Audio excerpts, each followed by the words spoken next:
Selamat siang Bapak Ibu guru hebat semua. Alhamdulillah di siang hari ini kita semua bisa bertemu kembali di ruang kelas 1 SDN 30 Roto ini dalam keadaan sehat walafiat.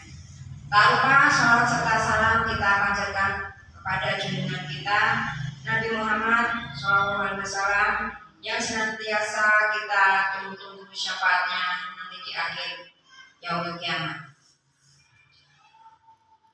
Sebelum acara kita mulai, acara hari ini kita bertemu di sini ini untuk mengikuti presentasi aksi nyata dari CGP Angkatan 9 Guru SDN 30 Roto, yaitu Saudara Heri Gunawan Heri Santoso yang akan melaporkan aksi nyata modul 1.4 yang bertemakan diseminasi budaya positif.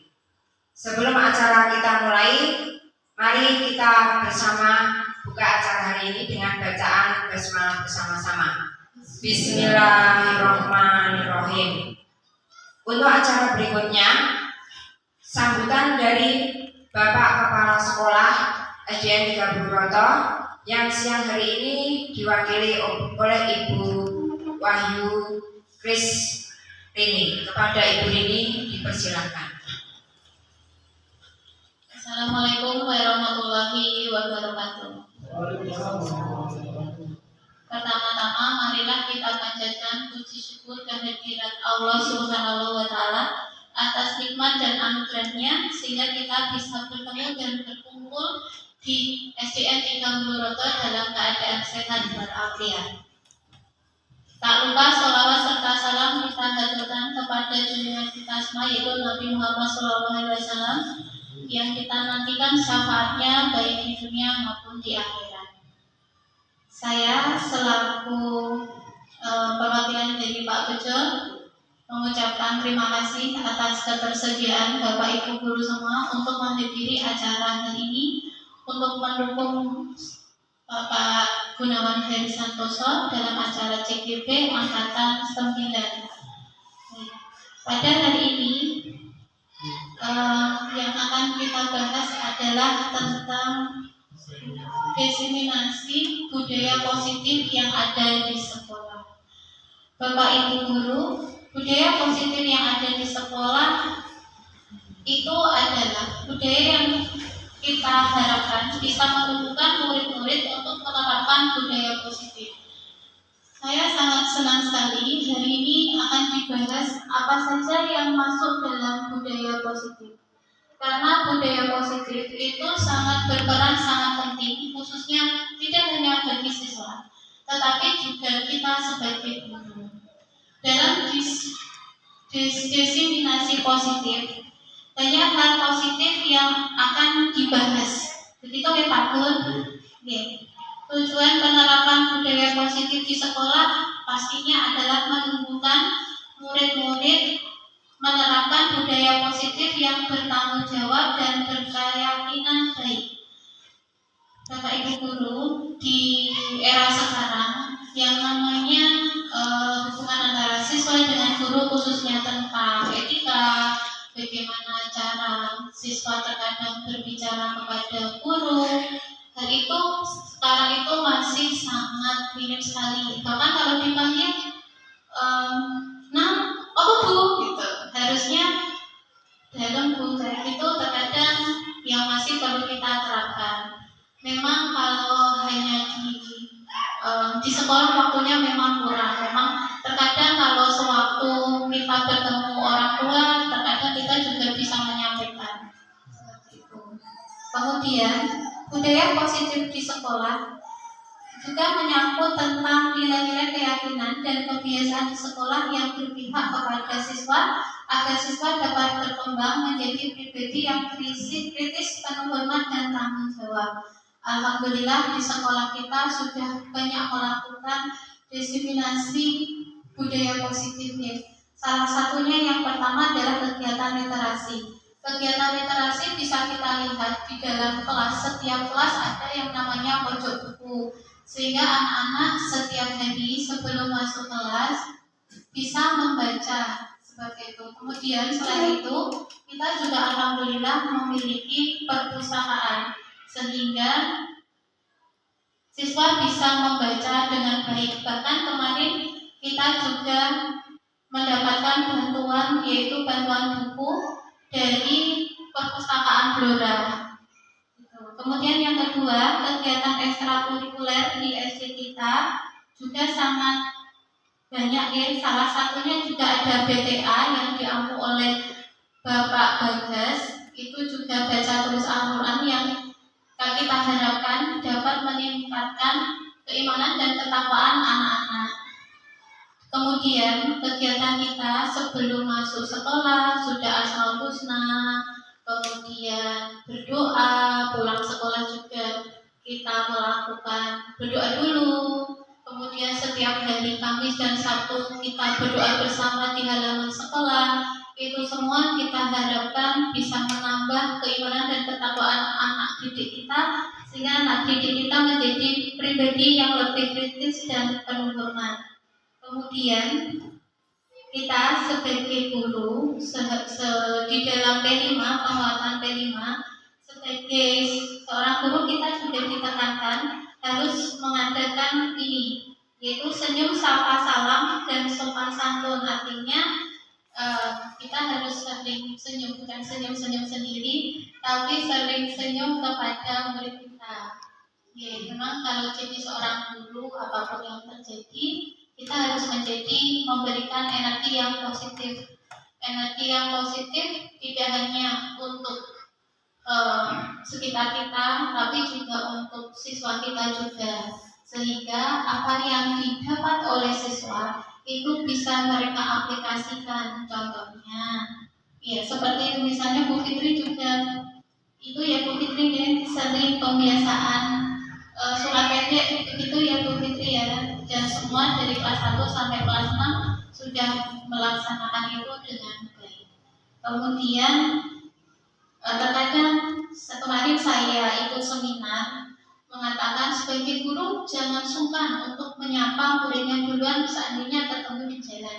Kita tidak harus menyapa murid kita dulu, tidak harus kita disapa murid dulu, tapi jika kita ketemu murid kita itu menyapa dulu harusnya tidak apa-apa. Misalnya kok lihat nih murid kita ada di jalan, kemudian siapa itu gubak kan artinya, mau kemana kan gitu, itu boleh untuk menjaga kita sebagai antara guru dan siswa, sehingga kalau ada apa-apa itu siswa bisa bercerita dengan kita itu lebih enak gitu. Terkadang kita menemukan siswa, kok kenapa ya siswa ini nilainya kok agak merosot. Pastinya kita sebagai guru juga bertanya. Kalau kita memiliki hubungan yang baik dengan siswa, kita akan menjadi lebih mudah menggali apa yang mereka rasakan. Kemudian saya harapkan dengan adanya diseminasi disiplin positif ini, SD kita menjadi lebih baik lagi. Apalagi di SD kita ada 3 guru penggerak. Semoga SD kita menjadi lebih baik, lebih maju, dan lebih terpercaya, sehingga para orang tua lebih mempercayakan putra-putrinya untuk bersekolah di SDN 3 Buluroto. Cukup sekian dari saya. Wassalamualaikum warahmatullahi wabarakatuh. Terima kasih kepada Ibu Rini. Itu tadi gambaran dari pihak sekolah yang menggambarkan bahwa diseminasi positif itu merupakan pengimplementasian budaya positif di lingkungan sekolah, yang kesemuanya itu diikuti oleh warga sekolah yang ada di sekolah tersebut. Terima kasih pada Bu Rini.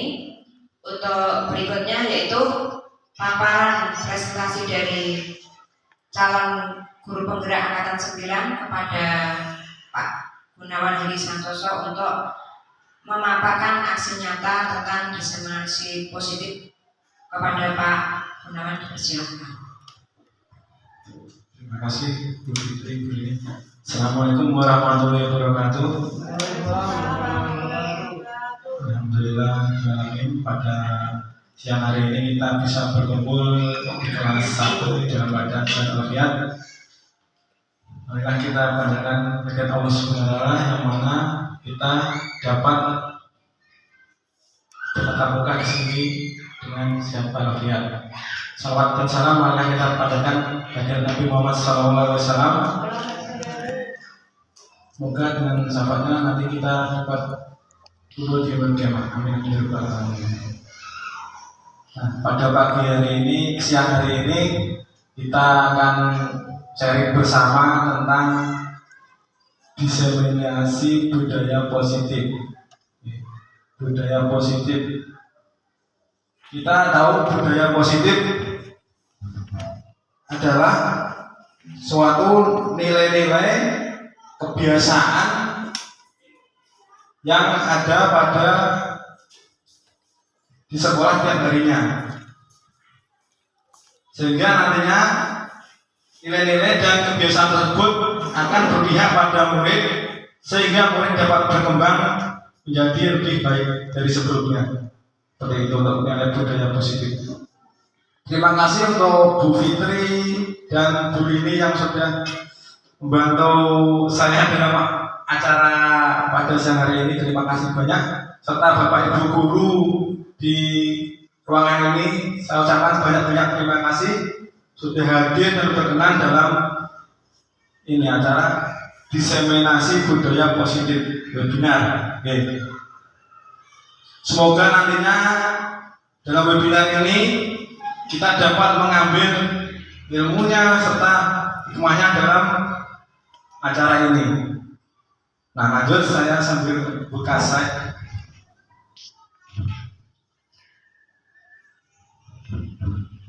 Yang pertama adalah kita belajar adalah disiplin positif dan nilai-nilai kebajikan universal. Terus teori motivasi, hukuman dan penghargaan restitusi. Ada keyakinan kelas, 3 restitusi.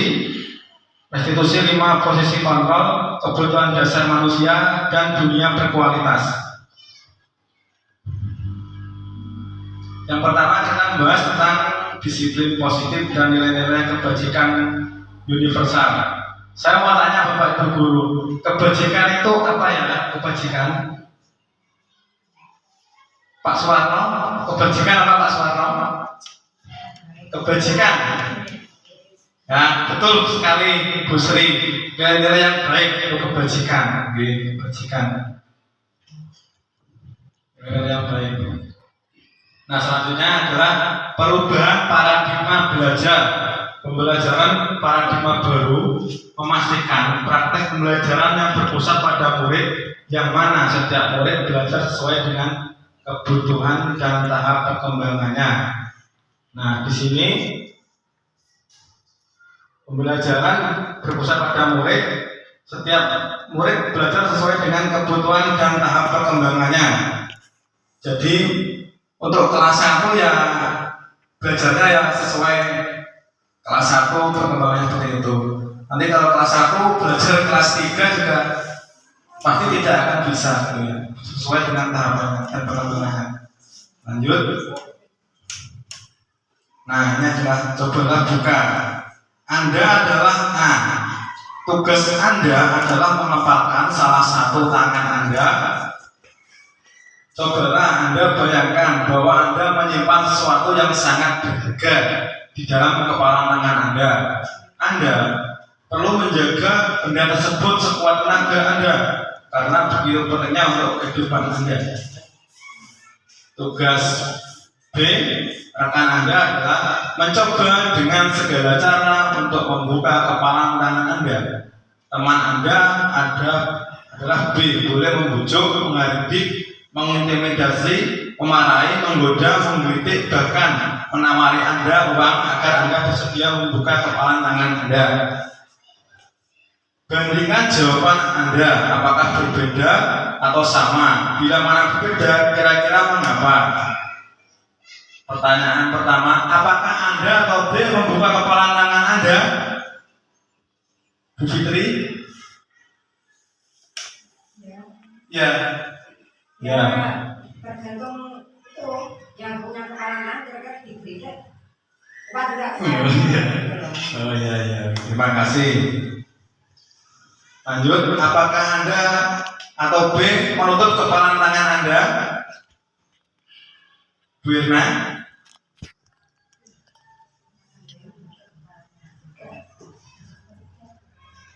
Bisa membuka gitu. Bisa mengambil kan? Iya. Itu sih bisa. Iya. Biar apa? Lebih enak apa? Bu Septi sama Bu Fitri kalau duduk di depan sini ya. Sama Bu Irna ya. Biar kalian. Oh iya. Oke. Lanjut.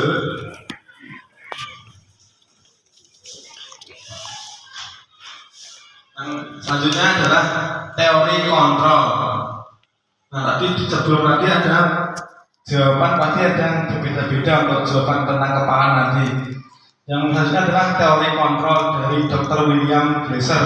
Ada 4 yaitu ilusi guru mengontrol murid. Pada dasarnya kita tidak dapat memaksa murid untuk berbuat sesuatu jika murid tersebut memilih untuk tidak melakukannya.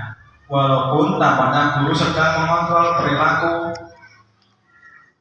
murid, hal demikian menjadi karena murid sedang mengizinkan dirinya dikontrol. Saya minta tolong Pak Suwarno untuk ambil air dulu nih, Pak Suwarno. Semoga airnya biar kasih.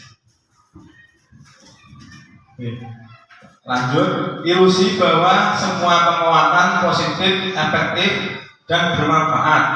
Penguatan positif atau bujukan adalah bentuk-bentuk kontrol.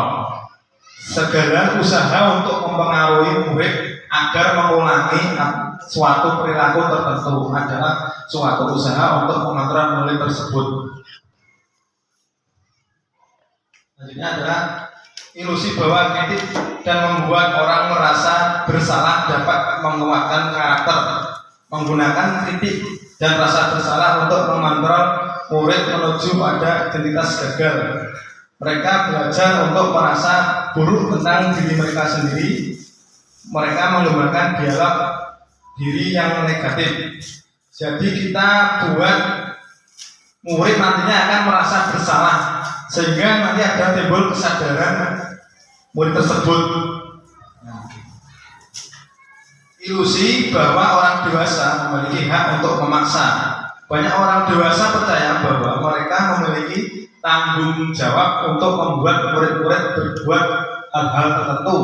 Apapun yang dilakukan dapat diterima selama ada sebuah kemajuan berdasarkan sebuah pengukuran kinerja. Terima kasih Pak Suwarno. Selanjutnya adalah perubahan paradigma stimulus respon dari kontrol. Siapa sesungguhnya yang memiliki kontrol? Nah, dari ini semua yang memiliki kontrol adalah diri kita sendiri. Ini ada stimulus respon dan teori kontrol. Kita mencoba mengubah orang agar berpandangan yang sama dengan kita. Teori kontrolnya, kita berusaha memahami pandangan orang lain tentang dunia. Jadi tidak terbatas untuk pandangan tentang ini yang akan kita gali. Lanjutnya, perilaku buruk dilihat sebagai sesuatu kesalahan. Semua perilaku memiliki tujuan. Jadi kita jangan beranggapan perilaku buruk seseorang merupakan suatu kesalahan. Semua perilaku memiliki tujuan. Kadang mempunyai tujuan tertentu seperti itu. Orang stimulus respon. Orang lain bisa mengontrol saya. Hanya Anda yang bisa mengontrol diri Anda. Dan selanjutnya. Dan selanjutnya disiplin. Sambil duduk ya. Sebelumnya, mari kita tanyakan ke diri kita sendiri. Bagaimana kita berperilaku? Mengapa kita melakukan sesuatu? Apakah kita melakukan sesuatu karena ada dorongan lingkungan atau dorongan yang lain? Jadi, anak ketika mengenai kata disiplin, terkadang yang menjadi dorongan bukan karena dirinya sendiri, akan tetapi dorongan dari lingkungan, atau mungkin kalau ada gurunya datang dia disiplin, tapi kalau tidak ada gurunya dia kembali lagi tidak disiplin. Seperti itu. Terkadang kita melakukan sesuatu karena kita menghindari rasa sakit atau ketidaknyamanan.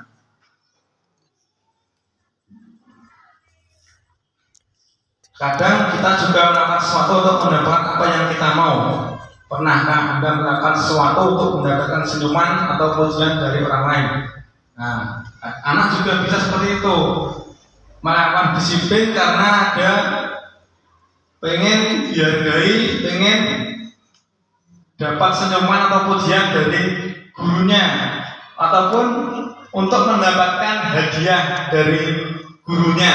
Dia berusaha disiplin karena tujuannya bukan disiplin tapi untuk mendapatkan hadiah, seperti itu. Atau bahkan untuk mendapatkan uang untuk melakukan disiplin. Mana kata disiplin? Apa yang terlintas di pikiran Anda? Kebanyakan orang akan menghubungkan kata disiplin dengan tata tertib, teratur, dan kepatuhan pada peraturan. Disiplin juga sering dihubungkan dengan hukuman. Padahal itu sungguh berbeda, karena belajar tentang disiplin positif tidak harus ini dengan memberi hukuman. Justru itu adalah salah satu alternatif, atau kalau perlu jangan digunakan. Dalam budaya kita, makna kata disiplin dimaknai sesuatu yang dilakukan seseorang pada orang lain untuk mendapatkan kepatuhan. Kita cenderung menghubungkan kata disiplin dengan ketidaknyamanan. Lanjut, ini ada makna disiplin. Bapak pendidikan kita Ki Hajar Dewantara menyatakan bahwa di mana ada kemerdekaan, disitulah harus ada disiplin yang kuat. Sungguh pun disiplin itu bersifat self disiplin, yaitu kita sendiri yang mewajibkan kita sekeras-kerasnya, tetapi itu sama saja. Sebab jikalau kita tidak cakap melakukan self disiplin, wajiblah penguasa lain mendisiplinkan diri kita. Dan peraturan demikian itulah yang harus ada di dalam suasana yang merdeka, itu menurut Ki Hajar Dewantara. Ada teori motivasi perilaku manusia. Monggo kalian disambi Bapak Ibu. Untuk menghindari ketidaknyamanan atau hukuman, apa yang terjadi apabila saya tidak melakukannya? Ini motivasi eksternal. Ini ada juga motivasi eksternal, ada dalam kotak-kotak ini biru dan oranye. Sebagai pendidik, tujuan kita adalah menciptakan anak-anak yang memiliki disiplin diri sehingga mereka berperilaku dengan mengatur nilai kebajikan yang universal, seperti yang dikatakan Bu Sri tadi, nilai-nilai kebaikan, dan memiliki motivasi intrinsik bukan ekstrinsik, motivasi dari dalam bukan dari luar dirinya sendiri. Nilai-nilai kebajikan universal, ada sifat positif manusia yang merupakan tujuan mulia yang ingin dicapai setiap individu. Ini ada profil pelajar Pancasila yang biasa dinyanyikan Bu Erna, ini ada beriman bertakwa kepada Tuhan Yang Maha Esa, berhak mulia, mandiri, bernalar kritis, berkebinekaan global, bergotong royong, tak kreatif. Nah, ini ada 9 pilar karakter. Ada cinta Tuhan dan segenap ciptaannya, kemandirian, tanggung jawab, kejujuran, dan seterusnya.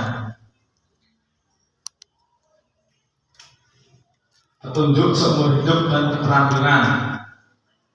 Keterampilan hidupnya dapat dipercaya, lurus hati, pendengar yang aktif, tidak merendahkan orang lain, memberikan yang terbaik dari diri.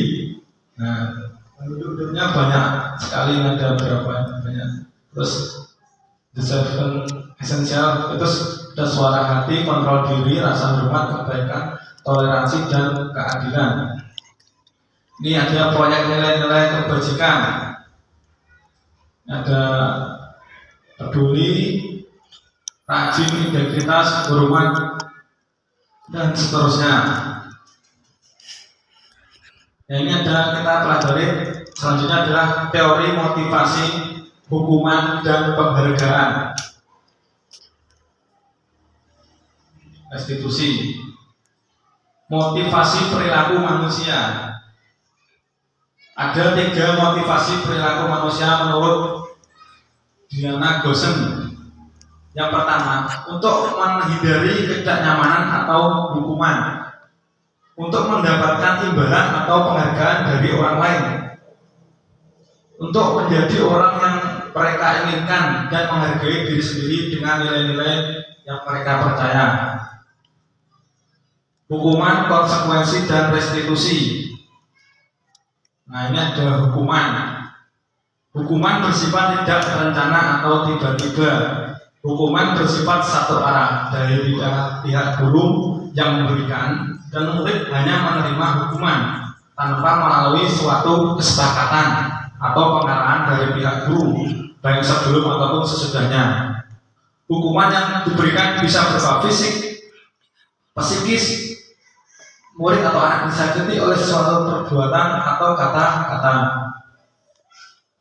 Sementara disiplin dalam bentuk konsekuensi sudah terencana atau sudah disepakati, sudah dibahas dan disetujui oleh murid dan guru. Umumnya bentuk konsekuensi dibuat oleh pihak guru dan murid sesudah mengetahui sebelumnya konsekuensi yang akan diterima bila ada pelanggaran. Jadi hukuman dengan konsekuensi itu sifatnya berbeda. Yang ini adalah restitusi, adalah proses menciptakan kondisi bagi murid untuk memperbaiki kesalahan mereka sehingga mereka bisa kembali pada kelompok mereka dengan karakter yang lebih kuat. Restitusi juga merupakan proses kolaboratif untuk yang mengajarkan murid mencari solusi untuk masalah mereka dan membantu murid berpikir tentang orang seperti apa yang mereka inginkan. Nah, ini ada video pendek. Ini contoh praktek segitiga restitusi.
dua contoh.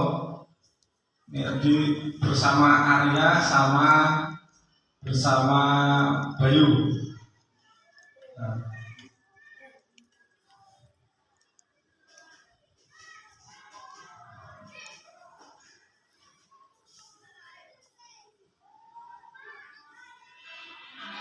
Kalau lagi Bayu. Pagi Pak. Bayu yang biasa ceng di sini ya. Saya tadi mengingatkan sebenarnya waktu yang telah ya. Iya. Saya main dulu sampai malam Pak. Oh iya. Main game sampai malam. Menurut saya main game juga ini juga tahu waktu ya. Berarti. Nah. Kedua, menurut kamu main game sampai malam itu merugikan kamu nggak? Iya. Merugikan. Akibatnya apa? Iya telat. Terus juga nanti kamu ketika di kelas akhir pasti main handphone-nya ya. Jadi kamu kedepannya tuh kamu apa yang akan kamu lakukan? Iya akan main dulu sampai malam. Bagus sekali bisa akan main game sampai malam. Semoga nantinya kamu bisa lebih baik lagi dari sebelumnya. Terima kasih Bayu.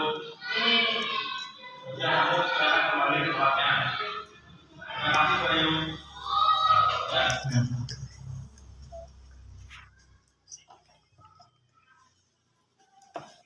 Tiga. Perkenalkan namanya Bayu Putra Ardana kelas 5 di STS 32. Bayu kelas 5.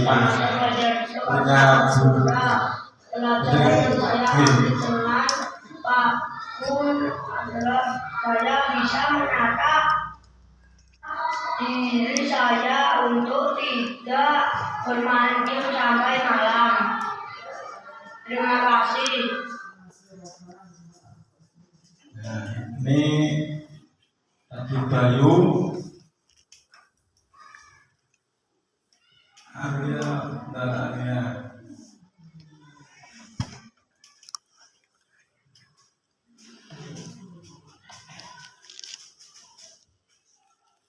Ya, lanjut.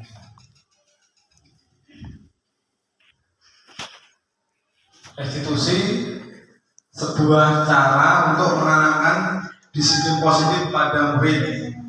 Ini ada banyak sekali. Restitusi bukan untuk menebus kesalahan, namun untuk belajar dari kesalahan. Restitusi memperbaiki hubungan.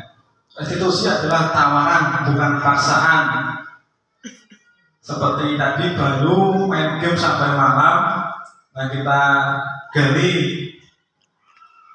infonya dulu. Yang pertama adalah menstabilkan identitasnya, kita cari tahu kebenarannya apa tidak. Terus kita validasi tindakan, kira-kira apa yang dia lakukan itu salah atau tidak.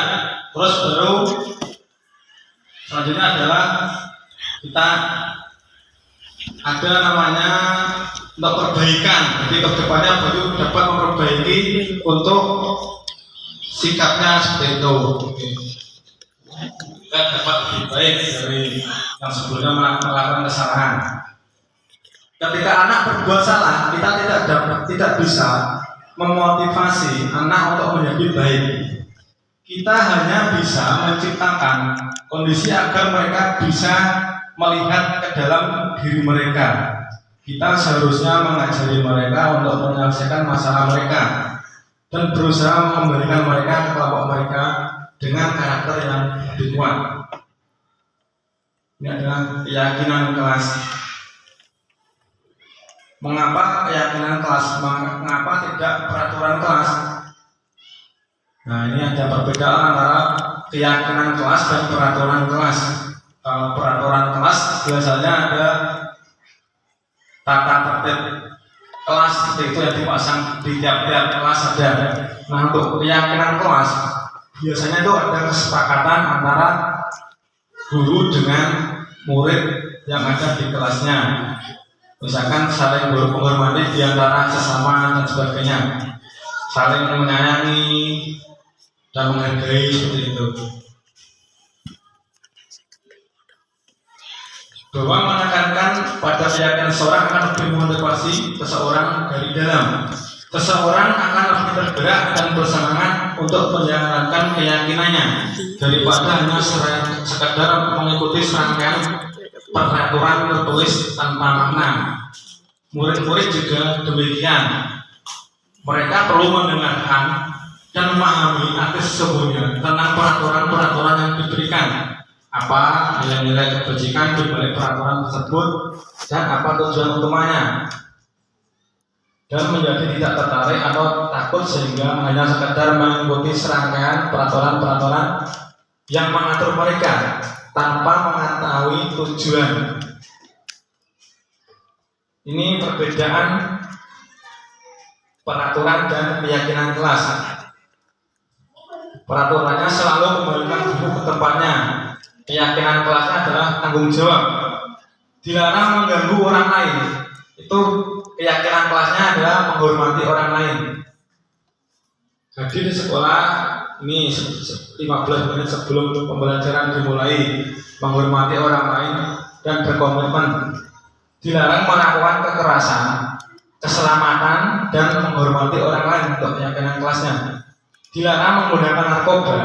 Keyakinan kelasnya berarti kesehatan. Dilarang merokok juga. Keyakinan kelasnya juga kesehatan. Bergantian atau menunggu giliran, menghormati orang lain dan juga bersabar. Menggunakan masker itu kesehatan dan juga keselamatan.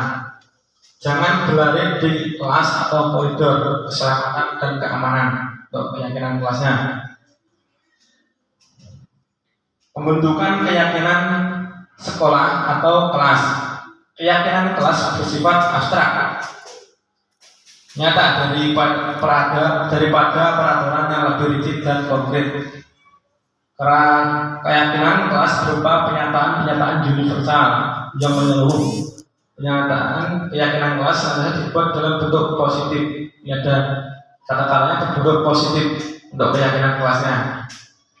Keyakinan kelas tidak terlalu banyak sehingga murid dapat mengingatnya.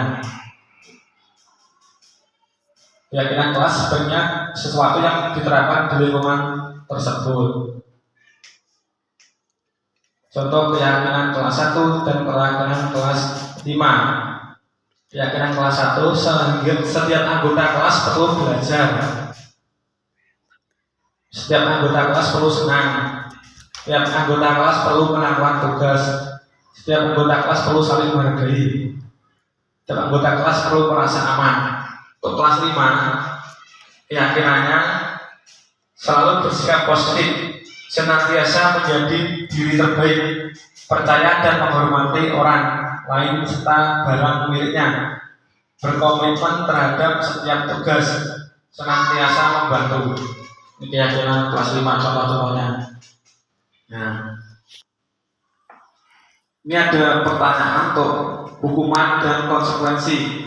Mencatat 100 kali dalam buku kalimat, saya tidak akan terlambat lagi karena terlambat sekolah. Bapak Ibu, ini termasuk hukuman atau konsekuensi? Mungkin Bu Fitri atau Bu Rini.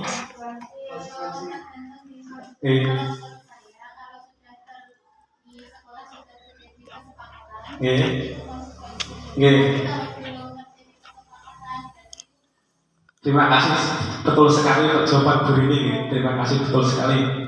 Nah, kalau sudah ada kesepakatan itu konsekuensi. Kalau tidak ada kesepakatan namanya hukuman. Betul sekali. Sebenarnya sudah Bapak Ibu guru di sini sudah paham semuanya. Lanjut aja ya. Ini hukuman dan konsekuensi. Hukuman sesuatu yang menyakitkan harus terjadi. Konsekuensi sesuatu harus terjadi. Hukuman itu membuat anak sakit fisik maupun hati untuk jangka waktu yang lama. Konsekuensi membuat anak merasa tidak nyaman dalam jangka waktu pendek. Hukuman anak membenci kedisiplinan. Anak menghargai konsekuensinya, anak menghargai disiplin. Paksaan, stimulus tanggapan. Mendorong anak menyakiti diri sendiri, konsep diri yang baik. Anak belajar untuk menjembunyikan kesalahan. Anak belajar untuk mematuhi peraturan. Marah, rasa bersalah, dipermalukan, merasa tak dihargai, hukuman, konsekuensinya kehilangan hak, dibuat tidak nyaman, diasingkan untuk sementara. Ini hukuman, konsekuensi, dan restitusi. Ini hukuman itu negatif, konsekuensinya netral, untuk restitusi positif. Yang selanjutnya kebutuhan dasar manusia dan dunia berkualitas. Ini kelima kebutuhan dasar manusia. Ini ada penguat. Yang pertama bertahan hidup. Terus setelah itu baru kasih sayang dan rasa diterima, kebebasan, kesenangan, dan penguasaan. Dunia berkualitas. Dunia berkualitas kita adalah tempat khusus dalam pikiran kita, tempat kita menyimpan gambaran representasi dari semua yang kita ingin. Bisa berisi orang-orang, hal-hal apa saja yang terbaik dalam hidup kita, dan membuat kita merasa bahagia dan terpenuhi kebutuhan dasar kita. Murid kita juga mempunyai gambaran dunia yang berkualitas menurut mereka sendiri. Tentunya sebagai guru kita ingin mau mereka memasukkan hal-hal yang bermakna dan nilai-nilai kebajikan yang hakiki dalam dunia berkualitas mereka. Bila guru dapat membangun interaksi yang memberdayakan dan mendekatkan murid, maka murid akan meletakkan dirinya sendiri sebagai individu yang positif dalam dunia yang berkualitas, karena mereka menghargai nilai-nilai kebajikan. Selanjutnya, restitusi 5 posisi kontrol. Yang pertama, penghukum. Penghukum bisa menggunakan hukuman fisik maupun verbal. Orang yang menjalankan posisi penghukum senantiasa mengatakan bahwa sekolah memerlukan sistem atau alat dapat memenangkan murid-murid lebih dalam lagi. Pembuat merasa bersalah. Jadi dengan kata-kata anak akan mengetahui kesalahan mereka sendiri. Pada posisi ini biasanya guru akan bersuara lebih lembut. Pembuat merasa bersalah akan menggunakan keheningan yang membuat orang lain merasa tidak nyaman, bersalah, atau rendah diri. Yang ketiga, guru sebagai teman pada posisi ini tidak akan menyakiti murid, namun akan tetap berupaya mengontrol murid melalui persuasi ataupun ajakan. Posisi teman pada guru bisa negatif ataupun positif. Positif berupa hubungan yang baik terjalin antara guru dan murid. Guru di posisi teman menggunakan hubungan yang baik dan humor untuk mempengaruhi seseorang. Yang keempat adalah pemantau. Guru bertugas mengawasi. Pada saat ini kita mengawasi. Kita bertanggung jawab terhadap perilaku orang-orang yang akan kita awasi, yaitu terutama murid-murid. Yang kelima itu manajer. Guru sebagai manajer ini adalah posisi yang terakhir. Manajer adalah posisi di mana guru berbuat sesuatu bersama dengan murid, mempersilahkan murid, mempertanggungjawabkan perilakunya, mendukung murid agar dapat menemukan solusi atas permasalahan sendiri. Di manajer, murid diajak untuk menganalisis kebutuhan dirinya maupun kebutuhan orang lain. Di sini penekanan bukan pada kemampuan membuat konsekuensi, namun dapat berkolaborasi dengan murid. Posisi kontrol restitusi. Ini adalah contoh-contoh nih. Guru sebagai penghukum, menghardik, menunjuk-nunjuk, menyakiti dan menyindir. Membuat orang merasa bersalah, berceramah, menunjukkan kekecewaan yang mendalam. Teman membuat alasan-alasan untuk murid-muridnya. Pemantau menghitung dan mengukur.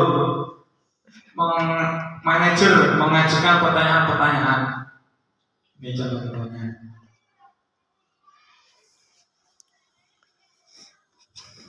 Saya kecewa sekali dengan kamu, bla bla bla bla bla. Membuat orang merasa bersalah. Kamu tidak pernah benar melakukannya. Penghukum, ayolah lakukan demi ibu atau bapak guru bla bla bla bla sebagai teman. Nah, ini contoh-contohnya. Segitiga restitusi yang tadi sudah kita bahas sebelumnya. Nah, ini ada validasi tindakan, menanyakan keyakinan, menstabilkan identitas. Yang pertama yaitu dari segitiga restitusi ada segitiga yang gambaran seperti ini. Yang pertama adalah menstabilkan identitas. Terus baru melakukan validasi tindakan. Setelah itu menanyakan keyakinannya.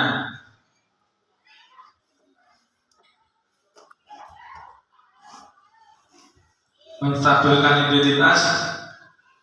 Ini ada ya, sekali saya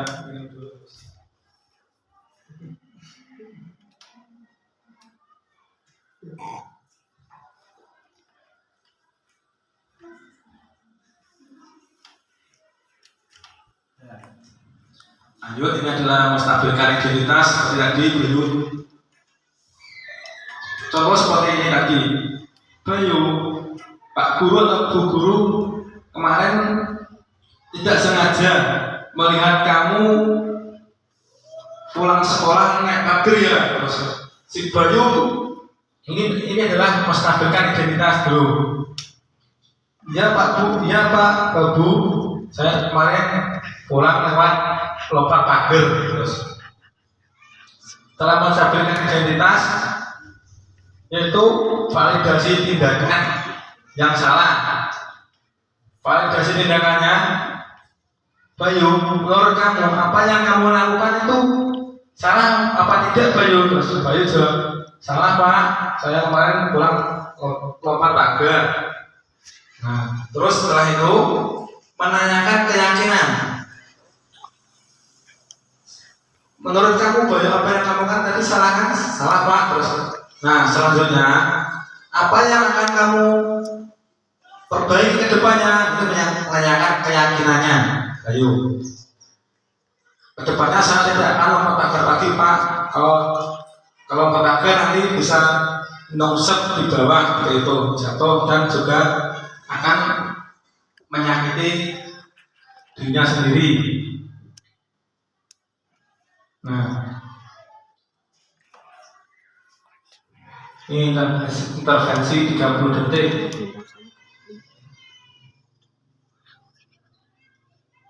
Ada upacara.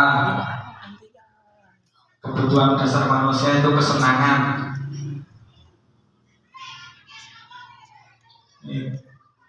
Semoga kita semua dapat menjadi guru yang dapat mampu menuntun anak kita sesuai kodratnya, membimbing anak didik kita senantiasa menerapkan budaya yang positif di sekolah dan lingkungannya agar dapat mencapai kebahagiaan yang setinggi-tingginya. Tanah luas tak ada tuanya, tombak tajam ditancapkan. Atas perhatian dan waktunya, terima kasih saya ucapkan. Terima kasih untuk Bapak Ibu Guru yang berkenan untuk hadir dan ikut serta dalam aktivitas yang pada hari ini, yaitu tentang ini aksi nyata diseminasi budaya positif. Jadi saya semoga ilmu yang dapat kita terima dari pertemuan pada siang hari ini dapat bermanfaat, dapat diterapkan ke siswa ataupun murid-murid yang ada di sekolah kita terutama. Nah, mohon maaf untuk pada siang hari ini dengan keterbatasan ataupun sajian yang ada di depan Bapak Ibu Guru, mohon maaf kalau ada kekurangan, dan mohon maaf juga untuk saya pada presentasi pada hari ini kalau ada kata kesalahan kata, saya mohon maaf yang sebesar-besarnya.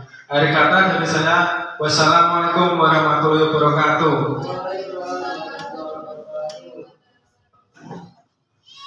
Terima kasih kepada Bapak Gunawan yang telah menyampaikan paparan tentang penerapan budaya positif di sekolah. Acara selanjutnya sesi tanya jawab. Di sini kami buka 3 pertanyaan. 1 apa 3 kira-kira ya? Monggo siapa yang mau bertanya, saya persilakan untuk sesi tanya jawab ini.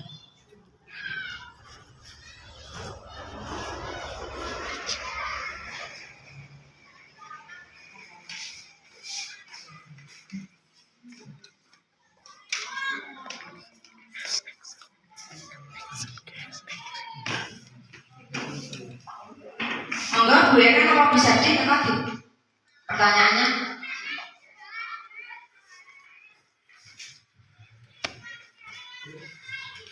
Assalamualaikum warahmatullahi wabarakatuh.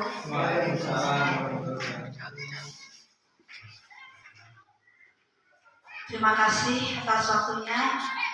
Maaf Pak Gun, saya mau bertanya dan bercerita sedikit.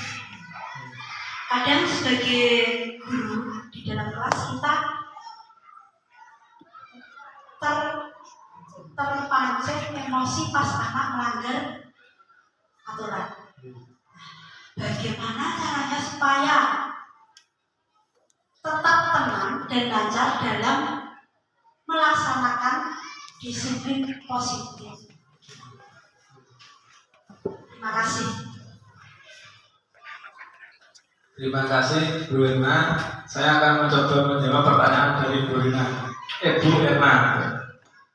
Kalau kita tadi untuk terpancing emosi, berarti kita harus bisa merespon pada kebutuhan kita, bukan kebutuhan anak. Ini biasanya karena punya perasaan negatif, emosi. Misalnya karena asumsi atau label negatif ke anak, sengaja atau nakal, atau orang tuanya lelah dan tidak ada waktu. Jadi anak-anak seperti itu. Tenangkan diri dulu sebelum proses. Penting diingat bahwa setiap perilaku pasti ada tujuan dan niatnya. Perilaku anak untuk memenuhi kebutuhannya, bukan untuk bikin orang tua emosi. Kalau melihat dengan positif, tidak hanya pada perilakunya, maka akan lebih mudah tenang dan fokus pada apa yang kita butuhkan saat ini, saat menerapkan tadi disiplin positif. Disiplin positif tujuannya adalah anak dapat belajar mengendalikan diri sesuai tujuan dan nilai yang dipercayai bersama di rumah dan di sekolah. Jadi langkah awal disiplin positif, kita menyepakati apa yang menjadi tujuan bersama. Kira apa saja yang dapat kita jaga, dipercaya dan dijaga, serta anak dan orang tua. Jadi kita harus memahami, terkadang anak kita pengen emosi terus pada anak, tapi penyebabnya kita tidak tahu. Mungkin anaknya di rumah kurang perhatian orang tua.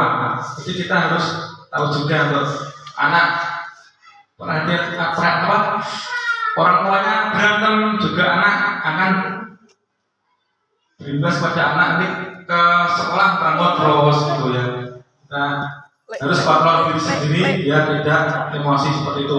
Terima kasih Bu Erna atas pertanyaannya pada siang hari ini. Atau mungkin dari teman-teman guru yang lain ada yang menambahkan jawabannya, saya persilahkan.